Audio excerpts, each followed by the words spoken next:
Okay, this is the upper attic video, and this ladder has, and they're all dangerous, but this attic adder is a heat sink. Okay, this is where all your money goes. What insulation you had, well, it's basically it's not. This is the biggest energy suck. This is a chimney right here. Will fire go through that? Yeah. Will heat go through that? Anything will go through that. So we're kind of moving on up, taking another look at our ladder, and what we're noticing is that this ladder well has been framed in with drywall screws. Screws are fast. Screws are tight. I get that. Zip, zip, and you're gone. But they're brittle. They don't have the same shear strength as nails.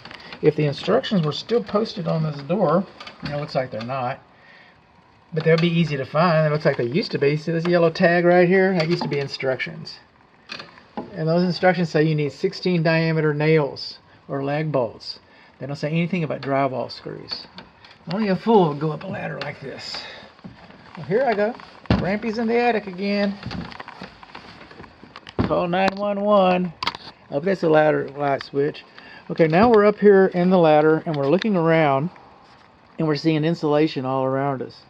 But what we're not seeing is an insulation barrier. There should be a barrier for this insulation. We're also seeing cloth tape on our air duct. So now we're looking across here. We're looking at all this insulation. It's supposed to look like a nice fresh snow. See all those trails?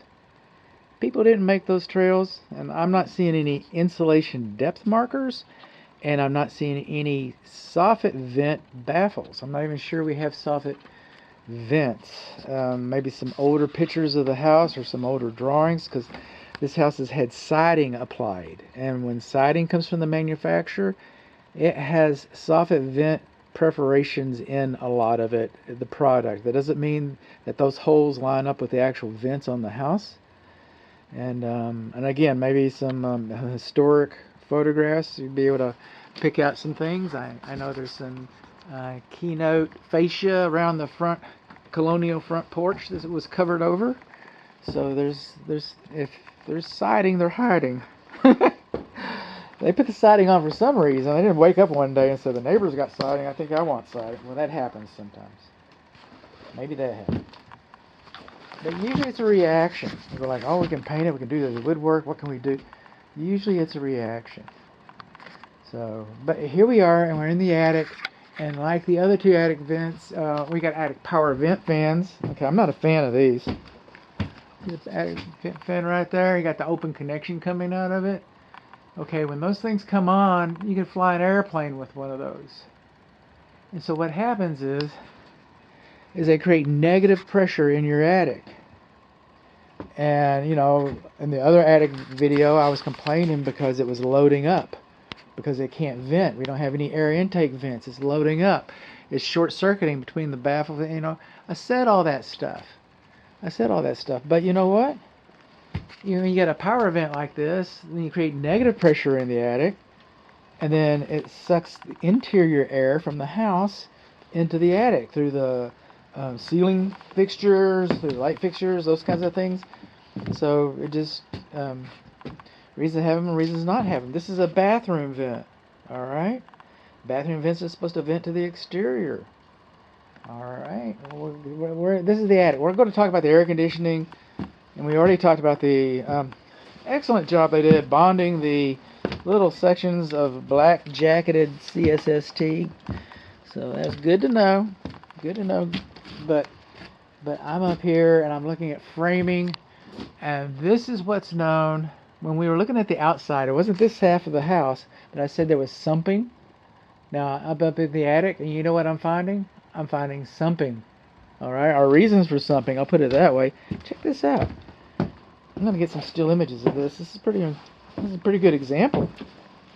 This is gonna be my picture of the week.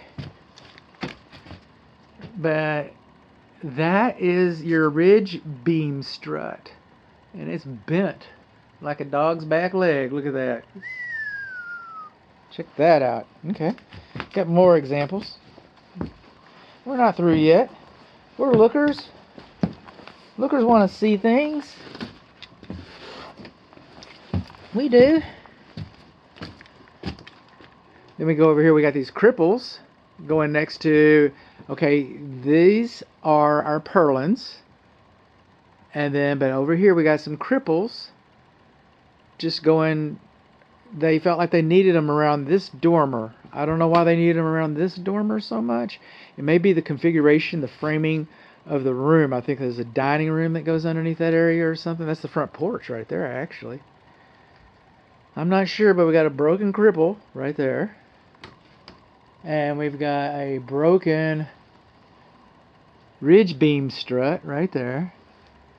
Now see these little guys that go crossways? Okay, those are called collar beams. Some people call them collar ties. Call them what you want. They go on every other. Every other. So that's every other. Ah, we missed one.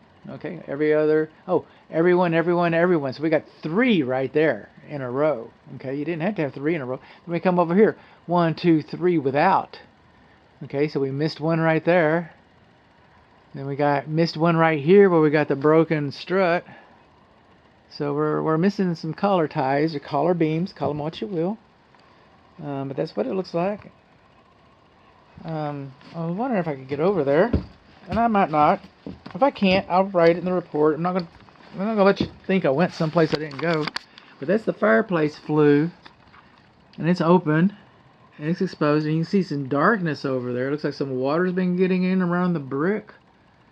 And I cannot see whether there is I cannot get over there to see. I cannot ascertain that there's a fire blocking plate for that. So what's that discoloration? Is that water?